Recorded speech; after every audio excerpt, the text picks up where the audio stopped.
welcome back to Heroes of Light and Shadow, where we've finally broken free of Lang's control, and are now able to finally do our own thing.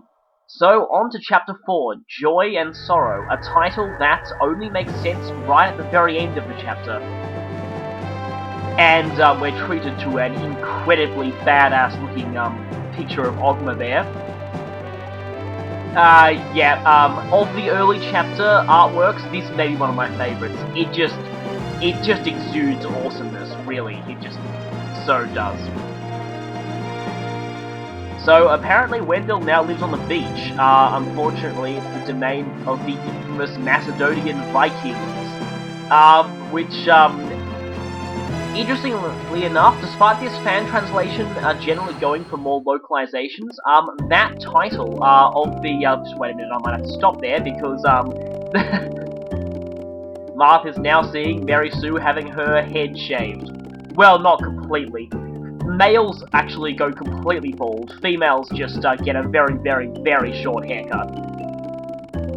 And of course, Marth reacts appropriately. Yeah. We'll be going back after this chapter's done, but for now, let's check out How's Everyone. Interestingly enough, seems that haircutting session must have made Mary Sue and Risk closer. Oh, and hey, we just got Palarin. Quick axe, that's alright. And then, didn't you feel the power last chapter? Magic and resistance! The two stats that are most useless for him, yay! And a toy bow. Don't think we're going to get much use out of that. Yeah, a couple of the weapons you get out of How's Everyone are obviously joke weapons. But there are some others that are pretty damn overpowered, so they kind of make up for it. We're going to have a talk about a mysterious paladin right beside Ogma. Now, I just realized that actually a lot of these conversations assume you've looked at the chapter's map before you do them. So I probably should start doing that in the future. This doesn't make much sense, again, if you haven't looked at the map. I'm guessing they seem to justify in-game you being able to look at the map as scouts, you know, scouting out the battlefield. Anyway, we'll get to that paladin later. First, we have another recap here. And, yes, it's a bit disappointing we didn't meet Minerva, so we don't have her awesome axe. But, I guess all we can do now is find the Prince and Princess of Roost and go meet with Wendell. Although, do we really want to? He's not really that great, but oh well. At least we're gonna get Ogma back. And now, finally, Marth and Mary Sue can support each other. Then again, they did pretty much spend the whole prologue not together. It's funny, when I first played this game, I actually didn't, actually, some of you probably won't know this, I translated an awful lot of support conversations I was interested in myself, so some of these I kinda already know mostly, but for some reason I couldn't be bothered to translate the Marth ones. And when I saw this one, I am glad I didn't opt to translate this one at the time, because of this line. Wait for it.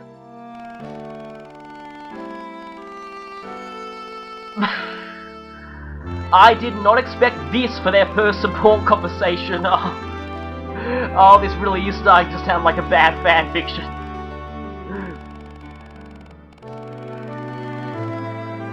Oh, please, please, please, let this not go the way of a horrible fanfiction.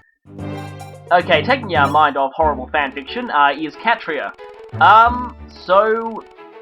Catria's first support, I will say, with my unit is really, really, really basic and generic. It's not really until the final one where you actually get a bit of insight into Catria and what motivates her and her secret. Which is probably obvious to most Fire Emblem fans by now. If for some reason you've seen her death quote by now, you probably will also be able to figure out what her secret is. But we'll get to that once we get to the third conversation.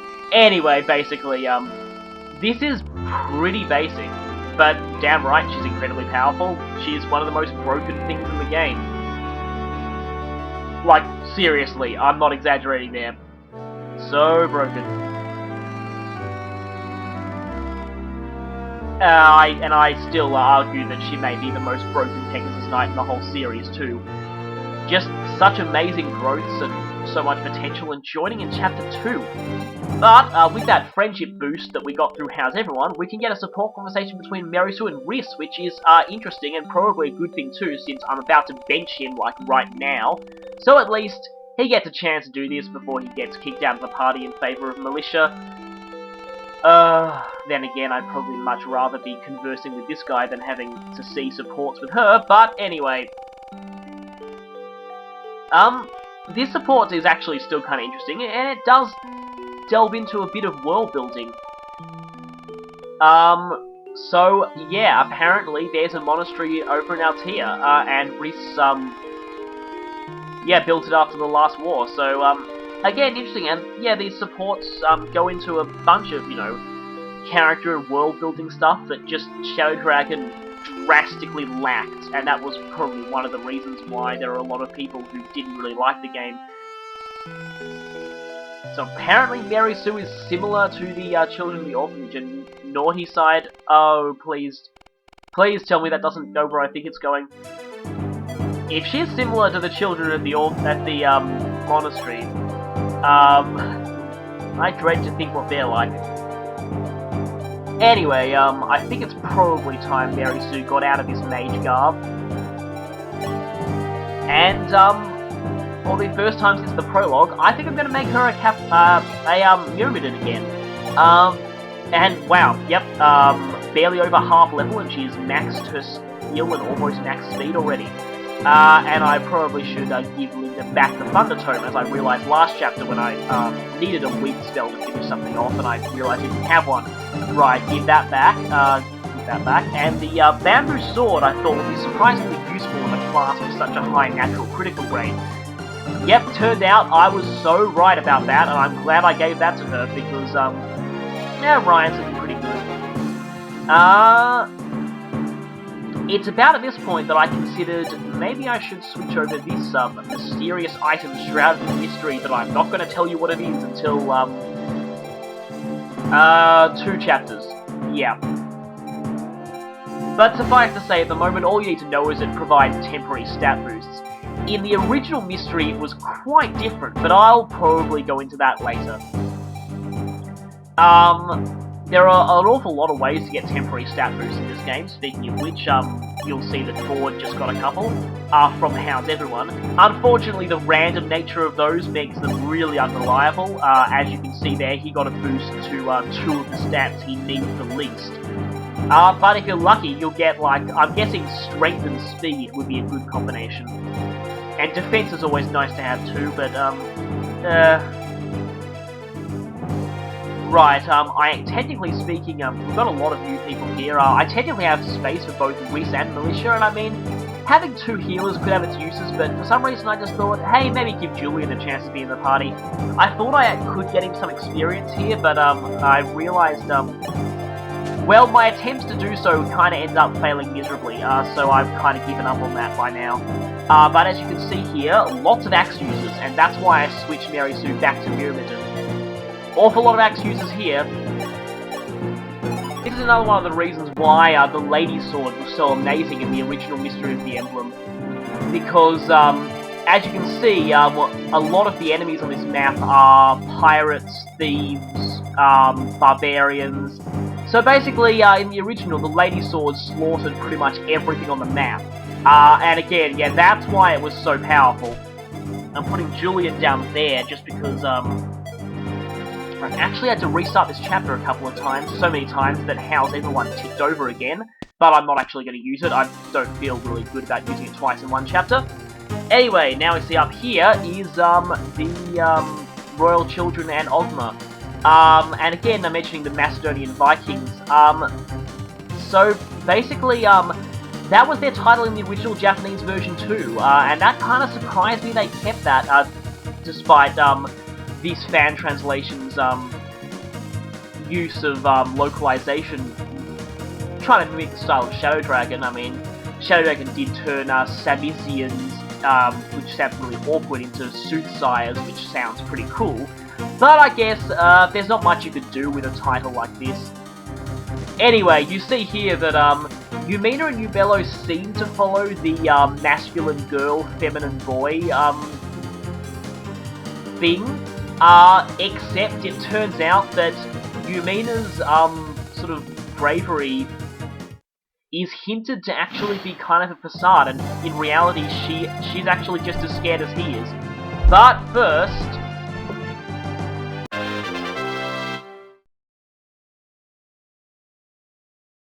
we've got quite a few new characters to get through this chapter, but first, guess who's back?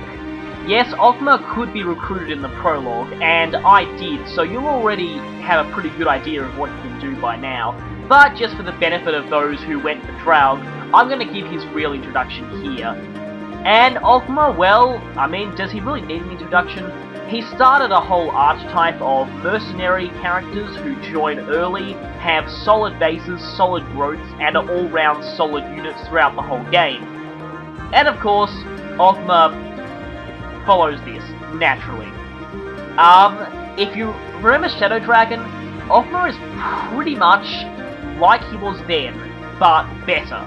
Basically, everyone from Shadow Dragon has had their growths improved a big deal. And Ogma, well, he's seriously improved.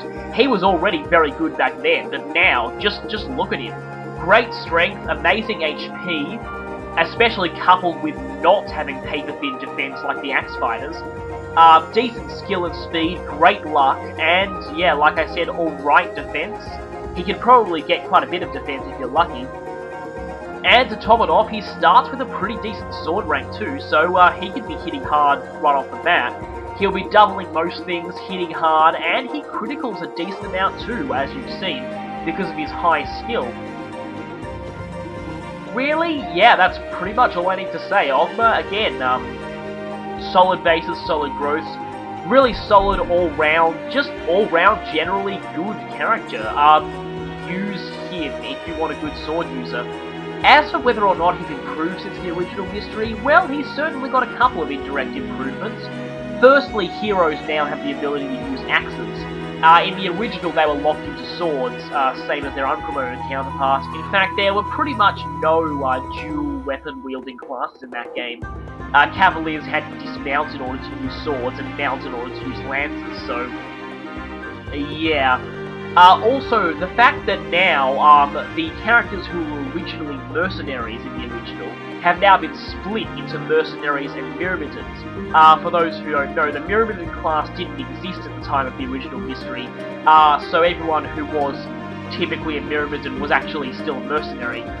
Wasn't until Fire Emblem 4 they began to differentiate quite a bit, and then it wasn't until Fire Emblem 6 where they became separate classes.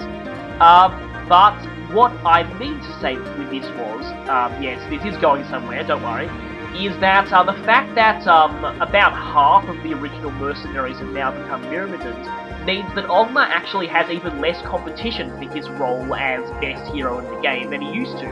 So, yeah, he's now indisputably best hero in the game.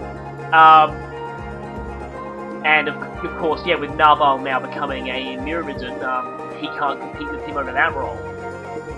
So, he does have that. Sadly, I get the feeling heroes in this game just aren't quite as good as they are in other games. Mostly because that speed cap, relatively speaking, isn't quite that high in the long run. And especially on the higher difficulties, you'll find that their strength is actually pretty average. And their speed doesn't allow them to double against really fast enemies. So on the higher difficulties, yeah, heroes kind of have trouble.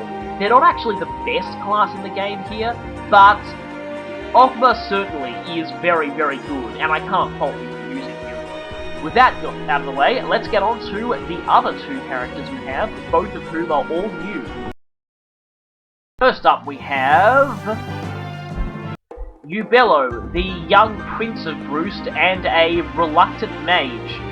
Yubello is interesting. Despite starting incredibly weak, he actually has the highest magic growth of all the natural mages in the game. So at higher levels, he'll actually be hitting the hardest out of all of them. Sadly, it's kinda hampered by the absolutely pathetic base magic he starts with, so he'll have trouble doing damage early on. his base skill is equally low, and with a slightly lower growth rate, that could cause problems for him too. Of course, his speed is no issue, and his luck is pretty good too, and his defense growth is actually surprisingly high for a mage, especially a kid mage like him. But that's not really saying much, it's still pretty low. So, essentially, Yubello's kinda interesting, though he does suffer from a really, really bad start.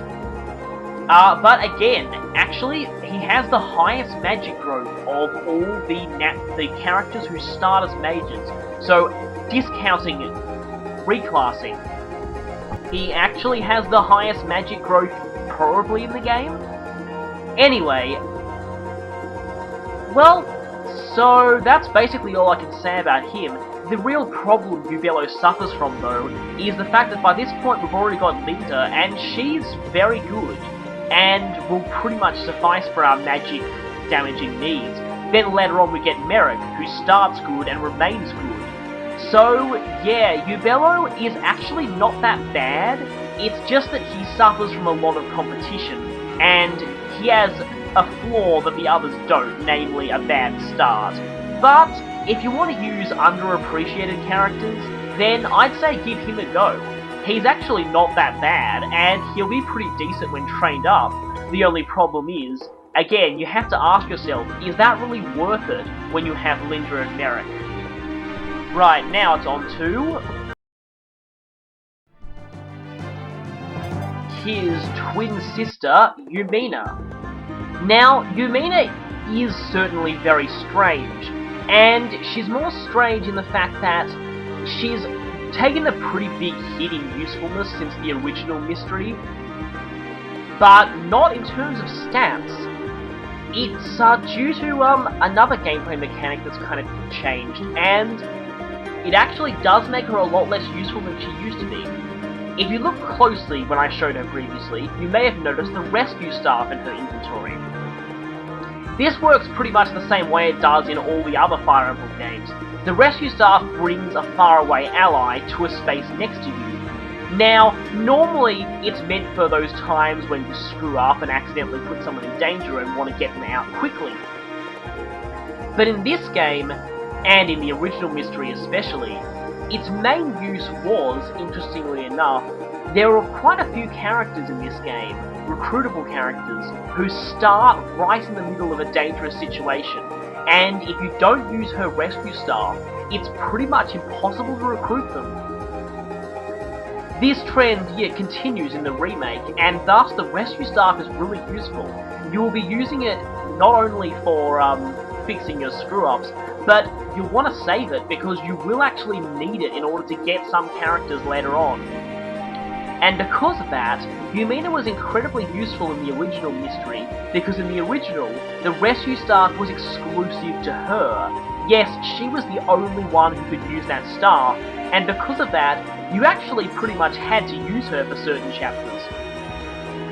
Now though, given that any old cleric or curate can use the staff now, it's less of an issue, and again, her usability kind of suffers for it. You don't actually have to use her now if you want the staff, and that is a problem. Aside from the staff though, stat-wise, Yumina's also kind of interesting. She actually has generally better bases, except in luck, than Militia did. However, Militia has better averages overall, except in skill. Skill is the one main area Yumina specializes in. She has less magic than Militia does, but then again, Militia's magic is freakishly high by priest standards. But she does have the skill edge on her. They both have the same speed growth. Yumina's luck growth is considerably higher, but since Militia's base is higher, they both average out at around the same value overall, so that it's actually not much of a comparison. Defense, again, they're both roughly kind of equal, with Militia slightly winning out overall, and resistance, they're pretty much the same. So, there's not that much difference between them, except for the fact that you've probably been using Militia for quite a few chapters already, and she has a head start. Added to the fact that Again, deployment slots are tight in this game, and using 2 healers at once is usually not an efficient use of your slots, which means there will be fewer and fewer cases where you can actually fit both Yumina and Melissa. Given that, yeah, Yumina tends to get shafted, which is weird because her growths are actually pretty decent, but when you have Militia, no one really bothers using her that much.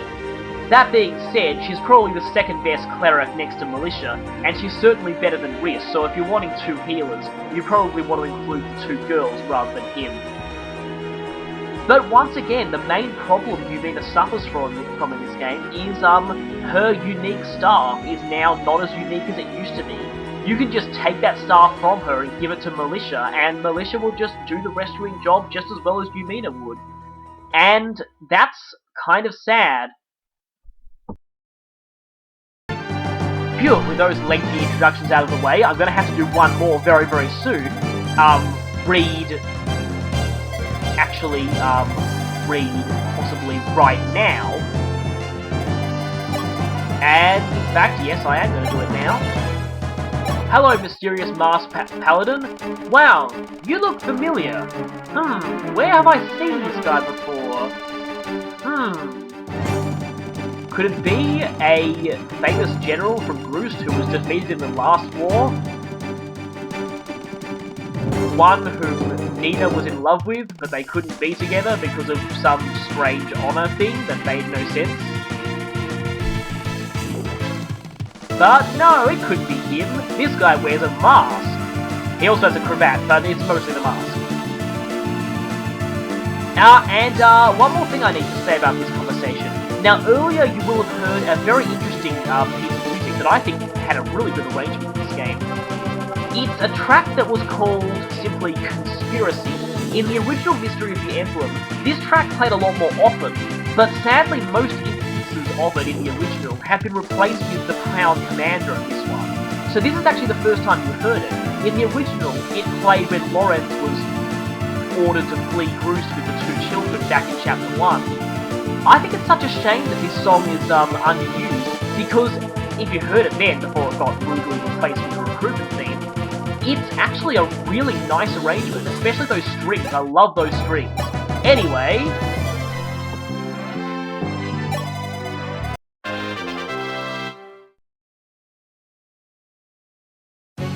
Hey look! It's a mysterious paladin who wants to save the children for some reason. He totally doesn't have any connections to the Kingdom of Groost at all, and he's totally not the same person as some guy we met back in Shadow Dragon who we fought. No, definitely not. I mean, this guy wears a mask. That guy didn't wear a mask. They're totally different people, obviously. In all seriousness, no pun intended, sorry, that sounded horrible. Sirius is a pre-promoted paladin. Now, earlier, remember how I mentioned that Aaron's usefulness would end in a couple of chapters? Sirius is the reason why. Just look at him. Sirius is a pre-promoted paladin. If you look at those base stats, you'll notice they're actually better than Aaron's. If you look at those growths, you'll notice they are definitely better than Aaron's. If you look at those weapon ranks, they are better than Aaron's. And, well, you can easily tell, Sirius is a pre-promoted paladin who doesn't suck. Quite the opposite, actually. In fact, Sirius has my vote for, excluding legendary weapon users like Seti, Sirius has my vote for best pre-promote in the entire damn series. And here's why. Well, it's mostly his growth rates. Unlike previous games, pre-promotes in this game actually generally have pretty good growth overall. Aaron was the exception rather than the rule. And yeah, just look at this. 65 strength growth, 60 skill. I mean, this is pretty amazing, and that defense is quite insane. He's got a defense growth that's roughly on par with most armor units. And given that he's got mobility, unlike them, yeah, he's very, very useful. If you look at those average stats, he might even max a couple of stats on average, and seeing a pre-promote do that is pretty amazing. In fact, Sirius is so good that some people even forego unpromoted Cavaliers and just use him as their main paladin. Some people, including me.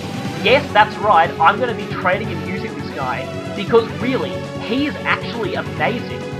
He'll kill stuff right from the get-go, even with steel weapons. I mean, hell, even with iron weapons. And you're not punished overly for using him because his growths are amazing. However, you might want to cut back on him a bit early on, because unlike in the original Mystery of the Emblem, pre-promoted units get reduced experience rates. So he won't be getting much from kills, not even from thieves. In the original Mystery, promoted units actually gained the exact same amount of experience as others. It was sort of fixed. And because of that, he could completely break the game. And I mean really break the game. Speaking of breaking the game, Sirius pretty much does it in this one anyway, but I might say I am very sorry to all you Sirius fans, including me, because I am also a Sirius fan, in that I might say he's probably a bit worse than he was in the original Mystery, only because of two things. One, the aforementioned experience rate changes. In the original, he could just go kill stuff right now and level up lots and wouldn't hurt the experience gained for the rest of your party. He can't really do that anymore. But two, in the original Mystery of the Emblem, stat caps were all fixed at 20 for every class. And, well, that's probably one of the reasons why, if you look at those base stats, those are actually reasonably close, and he's only level 1. And given his great growth rates, he would generally max out everything at 20, and because of that, there was really no point to using unpromoted Cavaliers when someone like him, who already starts game breaking, would end up just as good as them. Now, he's still good, but a promoted Luke or Rhodey will actually beat him in stats in the end, which is a shame. But you probably do want to use him though. Remember back at Julian, I told you that he was one of the 4 characters who are virtually forced, as I like to call it, into the final chapter? Sirius is the second of the 4. Like I said before, you can complete the final chapter without them. But it's going to be a lot harder and a lot more depressing. And if you're a perfectionist, well, you'll want to bring them, trust me. Because of this, you really do want to train Sirius, even if you're not really using him. I am going to be using him, but that's beside the point. You probably do want to train him quite a bit, because you will need him for the final chapter. So to sum up, Sirius is a pre-promote who you should not overlook. He is amazing by pre-promote standards, and probably the best pre-promote in the series. Well, that's just my opinion, but he's pretty close at least. Right, now back to the chapter. Now, my original plan for this chapter was to have Sirius run back, and stand on the village, because there is actually a thief behind it. And that is bad. Very, very, very horribly bad for 2 reasons. One, that village actually has a new character to recruit in it, so we really don't want to let it get destroyed. Yes, there's one more new character in this chapter. Oh, my voice is already getting sore from talking about all these ones. 2, if that thief gets his hands on Yumina or Yubello, he will rip them in 2. So, you want him dead for 2 very good reasons. And because of that, yep, I kinda wanted Sirius to go back and block the village. Unfortunately, the first time I did that, nice on Ryan there, the first time I did that, Ogma couldn't handle the huge rush of enemies and got killed. Yes, Sirius is not kidding when he says you won't survive without his help. He bloody well means it. So, because of that, I had to keep him back to guard Ogma. Now, you'll see me using the bamboo sword here for that really sweet critical rate. Yeah. And for some reason, this chapter thought that, 40% may as well be 100%. You'll see. In other news, Ryan has finally started doubling, which is good. And, the beach here is kind of interesting, but I'll talk about that later, because for now, my plan here was to get Marth to weaken this guy, so that Julian can kill him for the experience. Why is it that whenever I plan to do that, I get a critical? If you've watched my obscure Path of Radiance run, you might remember that same thing happened. There was a boss who I wanted to weaken so that Marsha would finish him off. I had like a 1% chance of critically, so I was like, hey, I can go and weaken this guy to finish him off. It was completely perfect, and then I criticaled. And then I tried it again on the actual boss of that chapter, wanted to weaken him so that Marsha could finish him off. This village just talks about the rescue staff. I've already pretty much said everything I need to say about that. Basically, yeah, Path of Radiance, boss of that chapter, I wanted to weaken him to finish him off.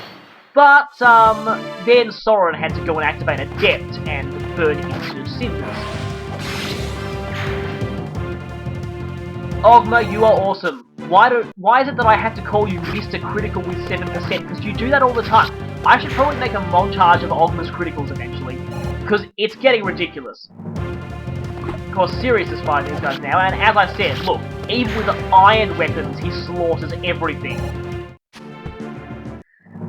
So, yeah, also, you probably want Ogma to dodge a couple of times here, because he might still die if he doesn't. And note, see that wither next to him? You might think that he's safe there, no one can attack him from that angle, because of the water. Yeah, pirates. Bloody pirates, they can cross water. That's annoying. Oh, just not enough to kill.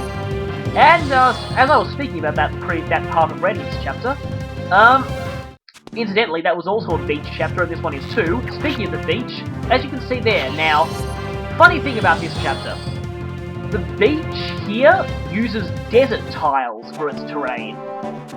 Yeah, you might think, you know, you might call it lazy, but, you know, it makes sense when, you know, that's the only type of sand tiles they have. Unfortunately, we run into a few problems. And we run into a few problems here.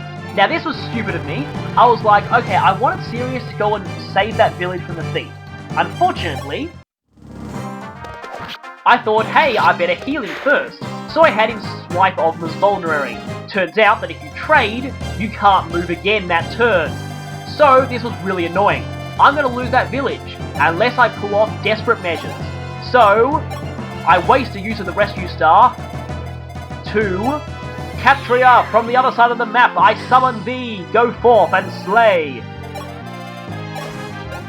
Go forth and slay. Phew, if you missed, I would have got really pissed. But I, yeah, had to waste a rescue star use there because I was stupid. So don't do that.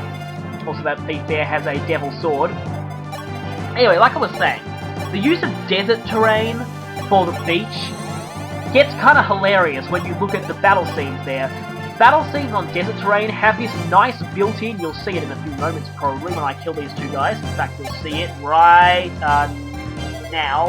Wait for it. Now, there we go. Battle scenes on deserts have a pretty nice heat haze effect.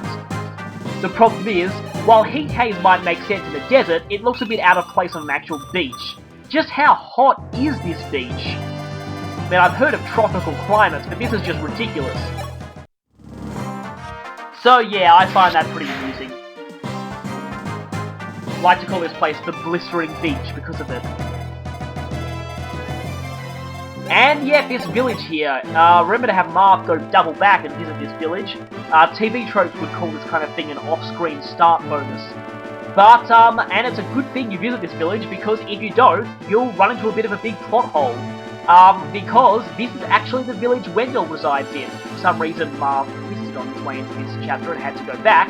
But, apparently Wendell is not here. He's been taken away by some goons from Arcadia. That can't be good.